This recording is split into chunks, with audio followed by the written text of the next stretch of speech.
This morning, as the Psalm 19 that was read before you, we'll be speaking on actions speak louder than words. Actions speak louder than words. I'm not a big science person, but in college and school I had to take it. But there was one thing that stuck with me, and I remembered it, and I had to go back and look at my notes from school when I was studying the scripture. But in science, there was a lesson that we did in college. We went over the 12 principles of life. Life is significant. Life can be understood. Life is eternally integrated. Life is complex. Life is diverse. Life is energy driven. Life is information expressed. Life is informational continuity. Life is responsive. Life is interactive. Life is ultimate art. And life is finite. Life as we know it ultimately ends in death. Yet life is significant and worth being studied. And as we study it, we understand it more and more. And we see progress is being made every day. But what man creates, it needs an update every now and then. Man, that 2018 you got this year is nice, but next year it's going to be the 2019. That new pair of shoes, they're not perfect because guess what? After that one, they're going to come out with another. Things that man makes needs to be remade. But what God made didn't need to be remade. There's no cheap version to run around of the world. He made it with perfection. Though there are different theories on life, on how life began, there is a certainty that we have with how life ends. The eighth wonder of the world, I would say, is what happens when we perish.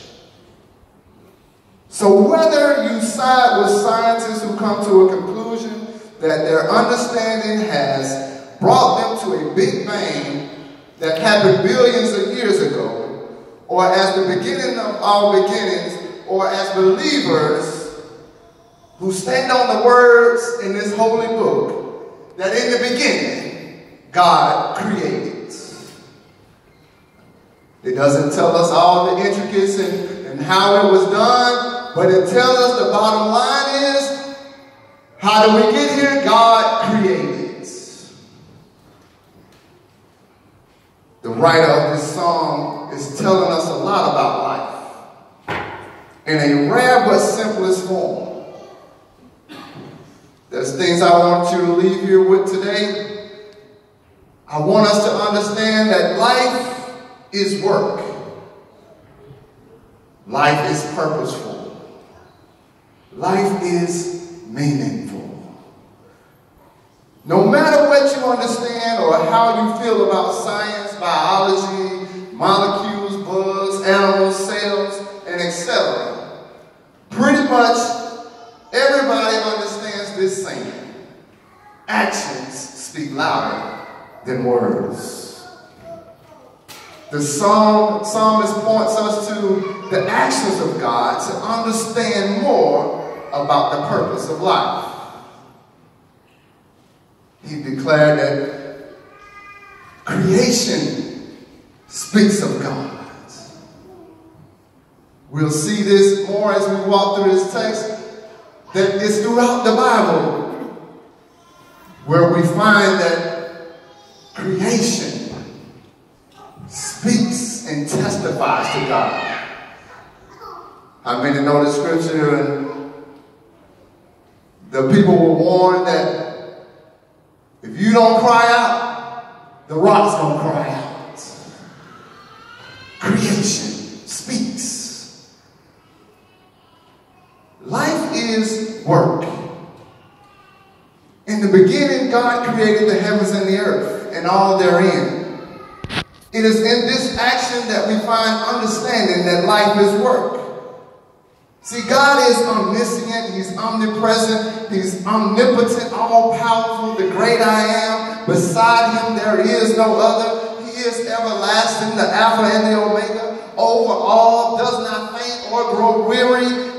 Who he is and who is to come. He made earth by His own power. He established the world with His wisdom. He wrapped up the waters in garment. He's the King of ages. He treads on the heights of the earth. He's an everlasting rock. His understanding is unsearchable, beyond measure, abundant in power. But the Bible tells us that He created earth. He created the world in 6 days. But on the seventh day, He rested. Let that sit with you. An all-powerful God. All those things that I just named are all in the scriptures. But yet God found it important for us to know that He rested. That He rested. Often we make a misconception that things are easy work. Or that work is too hard. See, I can come to your job and see what you're doing and be like, man, that's some hard work. But for you who have had the training, the education, the experience, it seems easy. It's easy to you. But no matter what our understanding is, no matter how easy it seems, it's still work. You probably can do your job with your eyes closed. You might even try sometimes after a long weekend.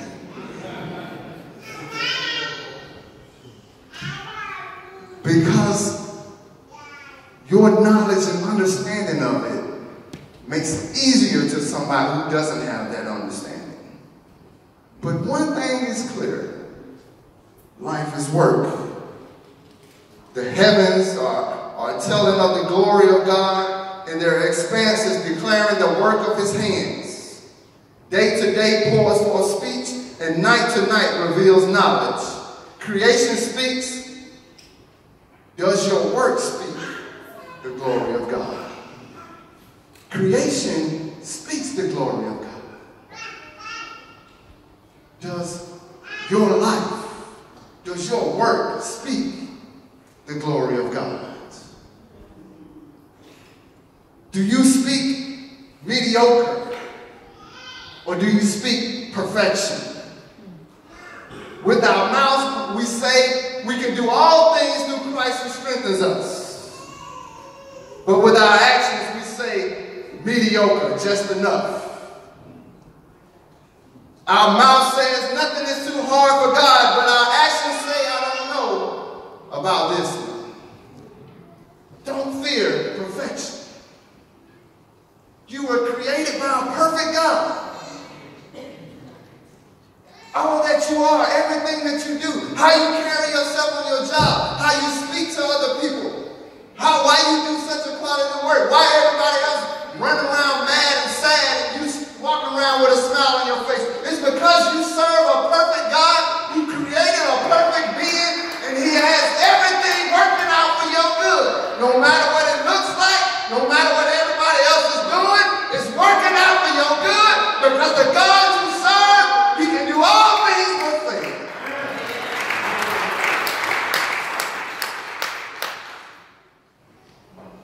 Life is work.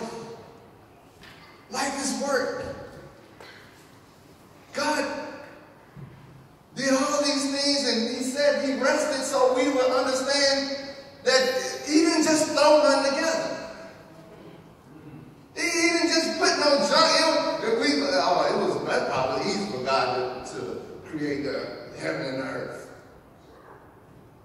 But he showed us that no matter how easy it is, quality went into it. Quality went into it. I don't care what nobody else is saying about you, what they're talking about you. They trying to bully you and tell you this, children. You are great because God created you. I know we don't like to say we perfect and we gonna make mistakes. I know that, but the Bible says that be ye perfect as your Father in heaven is perfect. And so though we may fall, though we may not be there yet, that don't give us a reason not to walk around with our heads up high, saying, I'm all right, I fell down, but I'm going to get up because my God is able.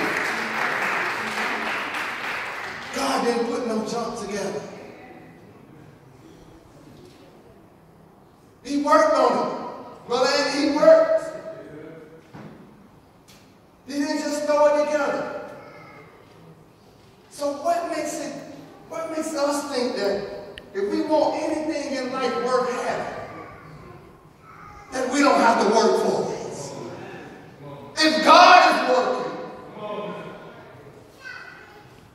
if God worked hard enough that he had to rest and he's all powerful, what makes us think we don't have to work to make our marriages work? What makes us think that we don't have to work to make our finances work? We don't have to work to raise up holy and righteous children. It takes work. We can't come in here and throw no praise and no song together.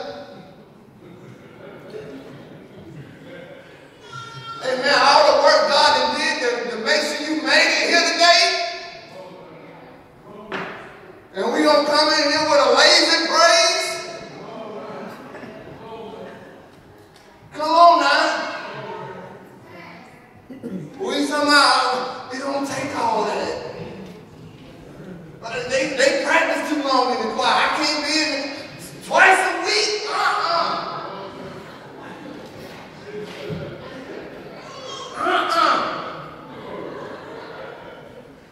That's too much. It don't take all that. But you know what it took for God to make sure that you made it in heaven? He didn't go to the cross and say, no, it don't take all that. If this what it's going to take to save him, no. That's too much. So what gives us the right to think that we don't have to fight? That we don't have to do the work before a world that is trying to tell everything and everybody that there is no God. We have to work twice as hard to declare in this world that our God reigns. He is yet alive. He is still blessing. He is still making a way out of no way. He is still God, and beside him there is no other. Children, you can't just walk in the house and you see your way through school, you see your way through college. You have to be striving for A's, B's, excellence, because you are a child of the Most High God. I like to dress, but I don't dress just because I like to dress. I like to dress so I can show and glorify my God. I represent somebody when I walk out the house.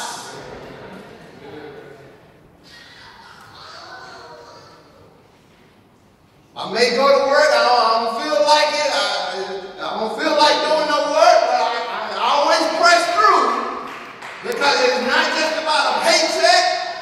It's not just about chasing promotion. It's about representing the God I serve.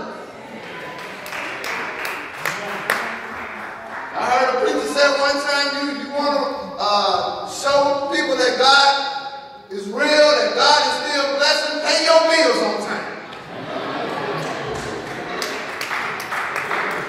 Amen?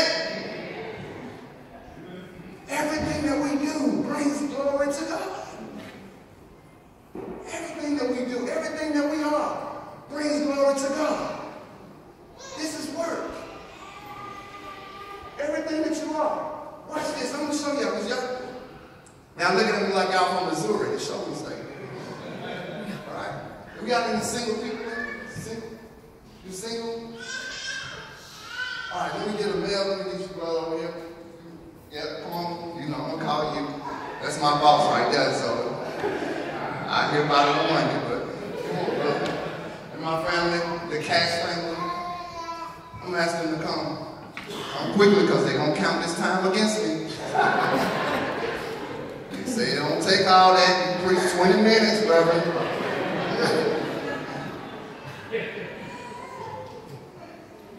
All right, so we have the Cash family right over there. I'm gonna deal with the Cash family first, right? I'm gonna get behind. So this is the Cash family, right? Everything points to the God Son.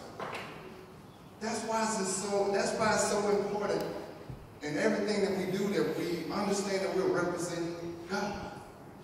I like to say we are billboards for Christ.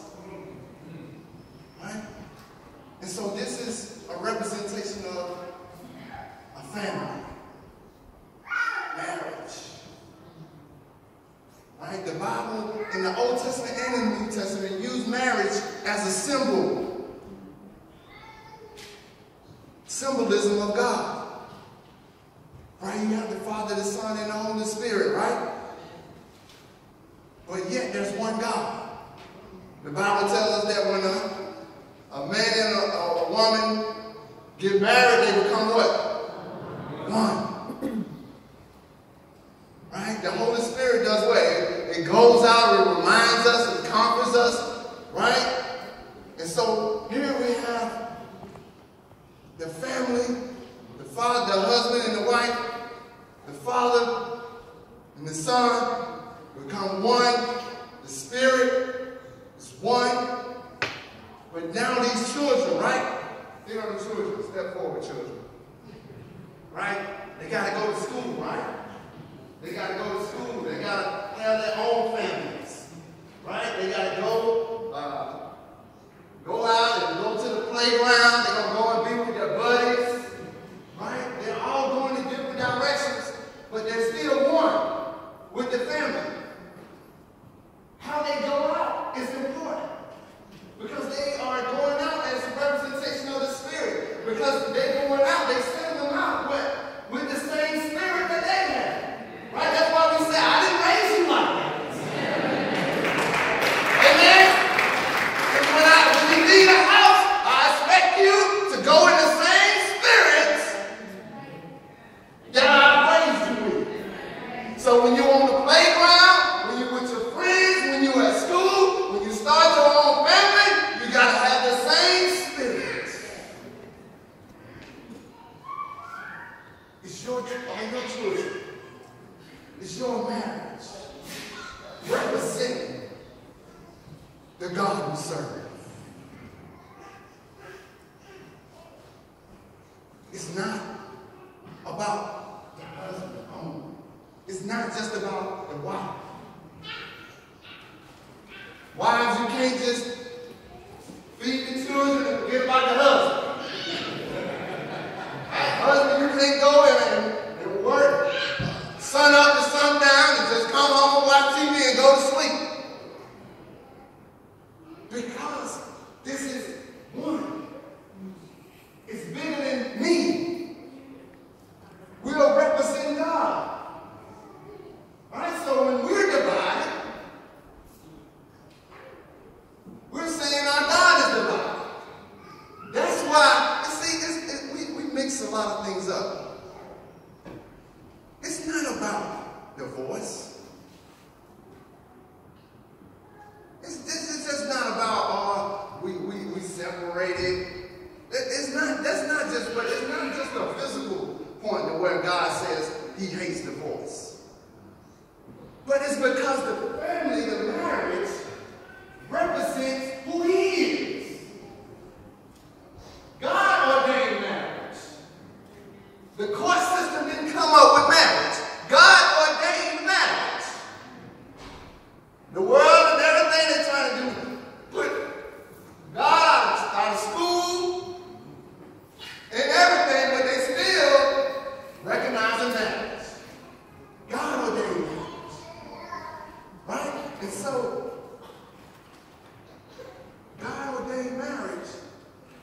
so it's more than just about you. When you decide to get into this covenant, you decide that you are representing God. And so that covenant is the same covenant that he has with us.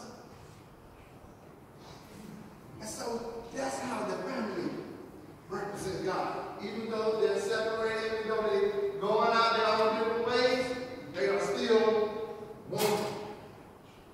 Now, it's not just God he's divorced. But guess what? He ain't in the business of letting nothing take his glory. So even when divorce does come, he still makes sure that he gets his glory. How does he do it, right?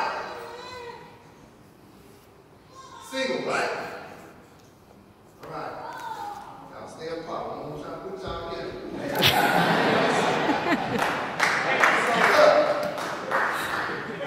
So you have the single woman, right? Everything about the single person is just the same as the married person. You say, how does that work? Because when you're single, you should be wrapped up in trying to find somebody else to fill that void. You should be wrapped up in God. Whether you're a woman or the man, you should be so wrapped up in God that if the man or the woman is looking for you to marry them, they got to find you in God. You have to be wrapped up in it. I told y'all looking at me like y'all from Missouri. Brother Cole, go ahead and read the scripture for me. 1 Corinthians 7:34-8 says, an unmarried woman or virgin is concerned about the Lord's affairs. Concerned about the what? Lord's affairs. Her aim is to be devoted to the Lord in both body and spirit. Devoted to what? The Lord in both body and spirit. Y'all see that? That's the word of God. 1 Corinthians 7:34, write it down. Devoted to the Lord in both body and spirit. Not just jumping in relationship out of relationship. I'm trying to fulfill my body's family. I'm trying to do this. I'm trying to do that. No, if you're wrapped up in God, the Bible says that when a man finds a wife, he finds a what? Good. Why? Because he found it in God. Anything you find in God is what? Good. God created the heavens and the earth and he said it was what? Good. So anything that you find in God, look, even the world figured this out. Right? Because we're out here all the time. There's a long time ago they used to say, they probably still say it now. Right? You're going to go find a woman, you're going to go where? The church. You try to go get that woman and pull her out of church. Right? But when you find a man or a woman in God, you find a good thing. Amen? Let's give God a hand clap.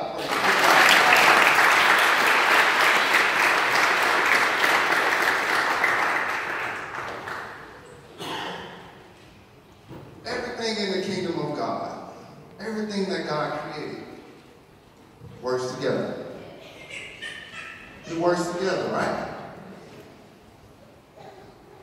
The sun, the moon, the stars, everything works together. Even in your body, there's 11 systems working together. 11 systems working together. But yet we as the body of Christ, as believers created by God, feel that we have to go in the corner, go in the hide. Whenever we got a problem, we can't be around other believers. We don't want to come to church. We don't want nobody to know what we're going through.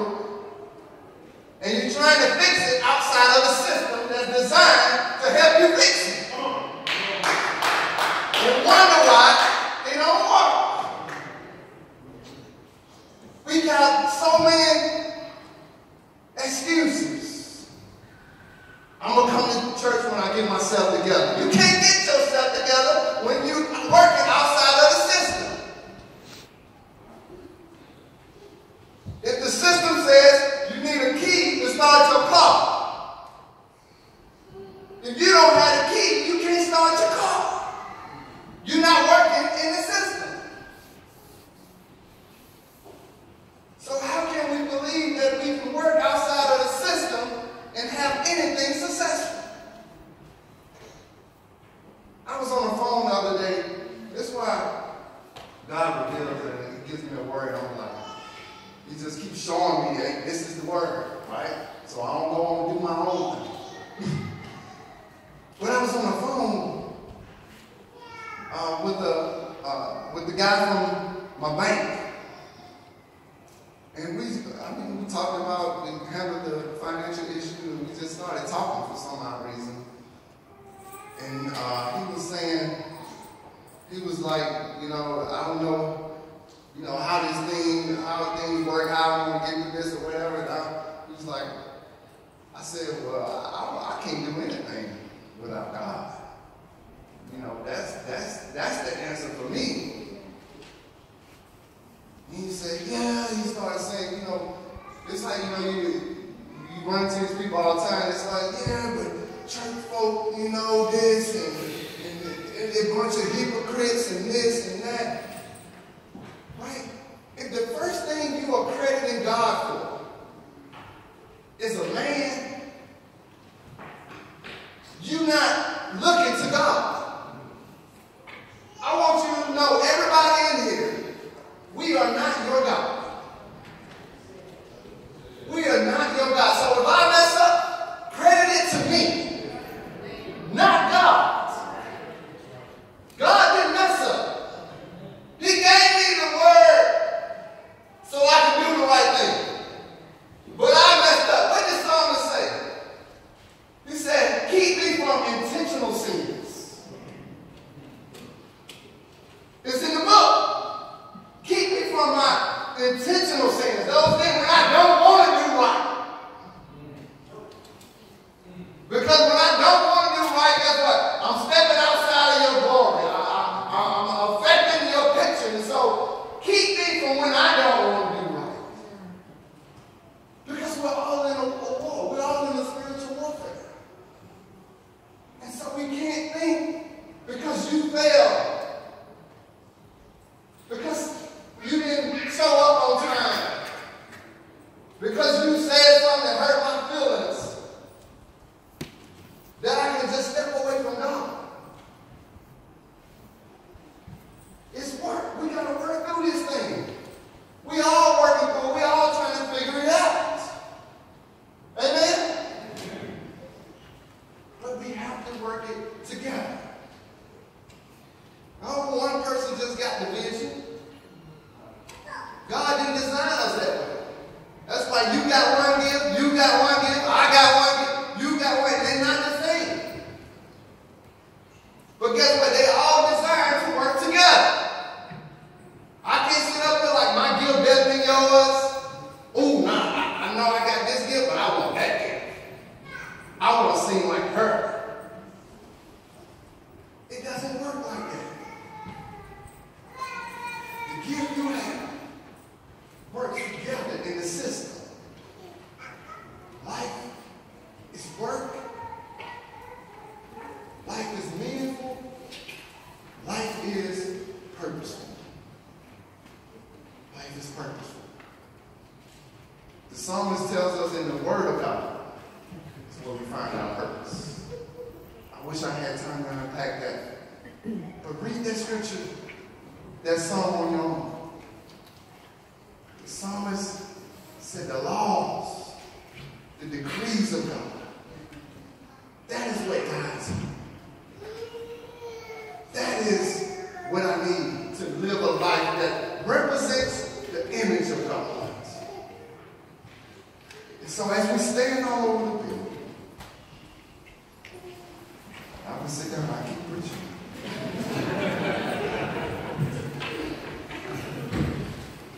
As we stand all over the building, I want to encourage you that perfection is not too far out of your reach. Understand whose image you are created in. Understand the power of the God that we serve. When you fall, get back up. Reach out for your brothers or sisters' hand. Don't try to make this life work outside of the system. Everything is designed perfectly. The sun is at the perfect distance for us to have life. Everything is working in the system. It's declaring God's glory. Look what Paul wrote. I think it's Romans, the 1st chapter, verse 20. He says, from the beginning of time, earth, the world, creation, and all that is therein has been declaring the glory of God.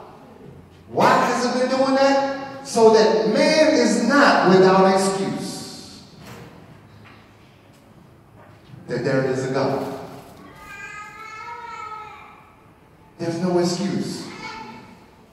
The psalmist said the heavens and the earth declare God's glory, but it has no words. It's not about talking. Yeah, I'm talking. Yeah, I'm saved. I'm a believer. I'm a Christian. I met my obligation. I came to church on Sunday, so I swiped my time sheet. But if this was about clocking in and